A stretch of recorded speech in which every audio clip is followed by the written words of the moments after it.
Hello and welcome to Bible Study with Alice, and today we're on day 86, Psalm 86 of our daily psalm reading. We're reading from the ESV translation, but you're more than welcome to join us from a different translation.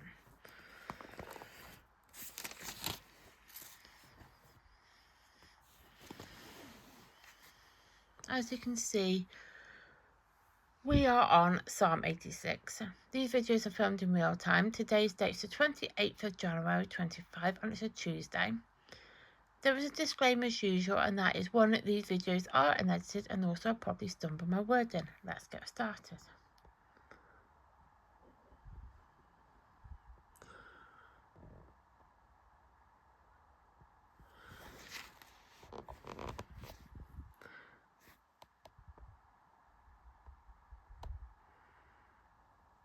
Great is your steadfast love, a prayer of David. Incline your ear, O Lord, and answer me. For I am poor and needy. Preserve my life, for I am godly. Save your servant who trusts in you. You are my God. Be gracious to me, O Lord, for to you do I cry all the day. Gladden the soul of your servant, for to you, O Lord, do I lift up my soul. For you, O Lord, are good and forgiving, abounding in steadfast love, to all who call upon you. Give ear, O Lord, to my prayer. Listen to my plea for grace. In the day of my trouble, I call upon you, for you answer me. There is none like you among the gods, O Lord, nor are there any work like you. All the nations you have made shall come and worship before you, O Lord, and shall glorify your name. For you are great and do wondrous things. You alone are God. Teach me your way, O Lord, that I may walk in your truth. Unite my heart to fear your name. I give thanks to you, O Lord my God, with my whole heart, and I will glorify your name forever, for great is your steadfast love towards me. You have delivered my soul from the depth of Sheol, or Sheol,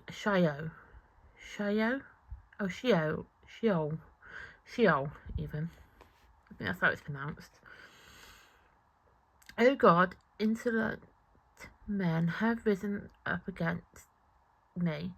A band of ruthless men seek my life, and they do not set you before them. But you, O Lord, are a God of merciful and gracious, slow to anger and abounding in steadfast love and faithfulness. Turn to me and be gracious to me. Give your strength to your servant and save the son of your maidservant.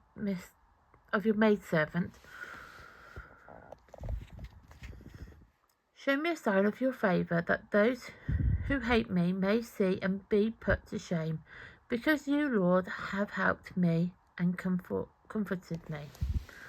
Wow, that took some time to do. So, that is Psalm 86 complete. Tomorrow we will be doing Psalm 87. So that's the first half of the video complete. So now I will talk about the psalm and the time period that the psalm was written in. But before I get into that, I would like to say briefly about the time periods. So it's split into three. Two are linked and one isn't.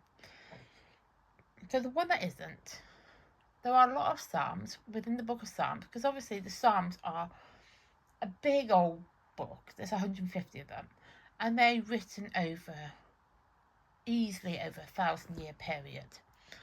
And as I said, there is a lot of psalms and a lot of time period to cover. But there are obviously a lot of psalms where historians and scholars do know, or know roughly, when those psalms were written. Now, they will say something like, I don't know, during the 8th or 5th century. Now, as we know, a century is 100 years. So that's what I mean. It's a vast period. So a psalm could be written during, say, the 5th century, which is a 100-year period. But they don't know exactly when that 100-year period that psalm was written. They just know it was written during that time period and during that 100-year period. Now, there are some psalms where they'd be like, well, it was written during 1015 BC, for example, which is obviously during King David's reign. Now, obviously, as we know, but this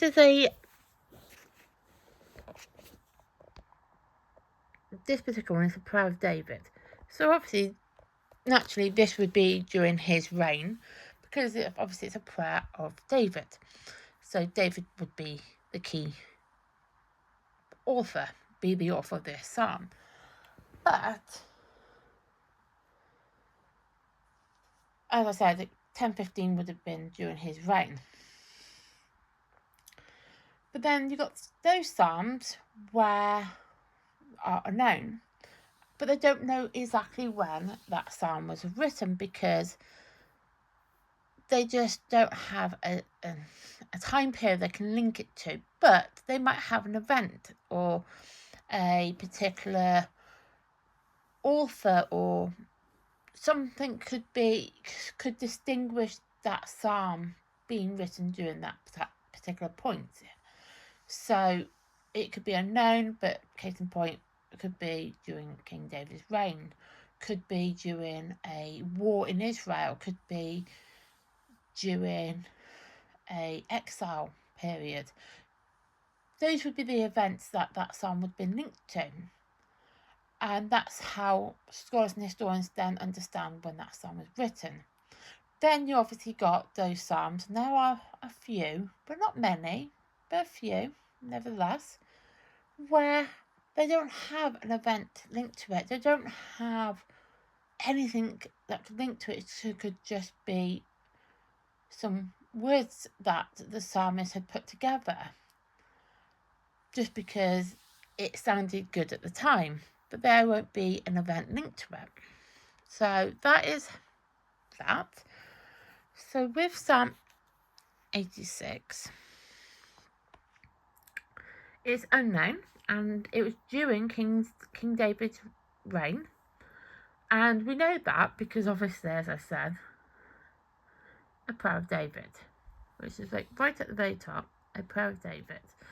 So that would be the event that is linked to Psalm 86.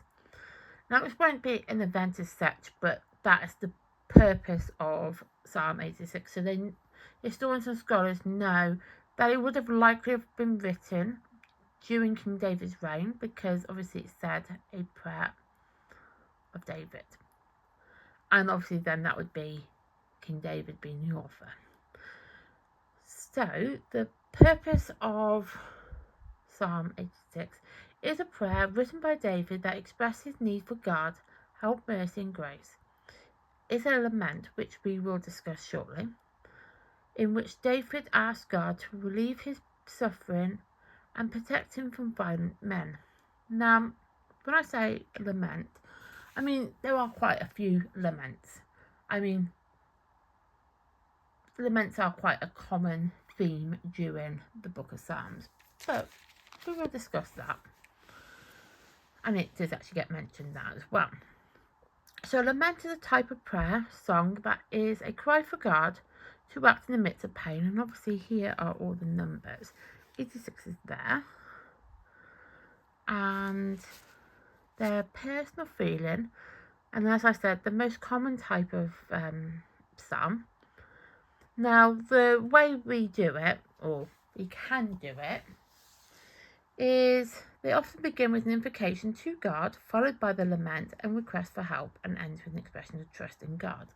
So for us personally, we could do this anytime, at any point in time. As I said, there's no particular purpose for it when we can do it. You know, it's not like you have to do it at this particular point in time. But when we do our prayer, we could do it as a lament. So we often would, as we do with any prayer, invite God in. We don't, my thing is with laments and prayers and what have you, we always have to invite God in, because if we don't invite God in, how is God then going to know that we're wanting his help? That's how I see that as. So then we follow that by the lament, the request for help. So we've got pain, grief, whatever going on in our life, and then we obviously want help with that. So we obviously explain that situation, what the problem is, and then request obviously for help from God. So we then obviously be like, we want you to help us during this problem that we've got going on in our life. Can you please help us and support us and give us guidance on what best form of action to go with? And then we end up with an expression of trust in God. So we end it with that expression that God will help us, will be listening to our problem, and will be helping us to overcome our problem. So let's get back to 86.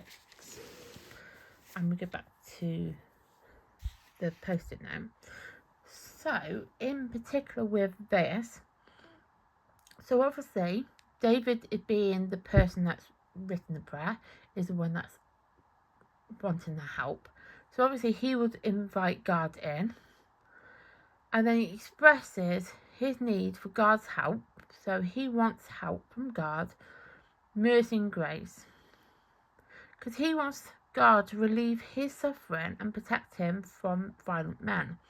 So then he would obviously explain that to God in his prayer, lament, and then he will then, obviously that, then he will request the help to protect him. And then he would end it with an expression of trust that God will then help him to overcome that problem and will protect him from violent men. So that is Psalm 86 complete. So now, when I remember where I put stuff, this is usually a regular occurrence around here.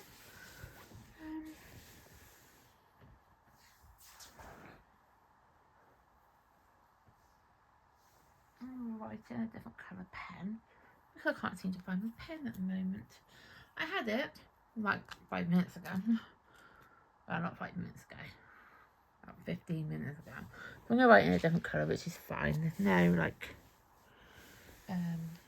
no rule to say what colour pen you write in. It will appear after this video has been completed, but I quite like writing different colour pens. There's no purpose for it, just is. So we're going to write in pink for the time being. So day 86, I'm on the 28th of January.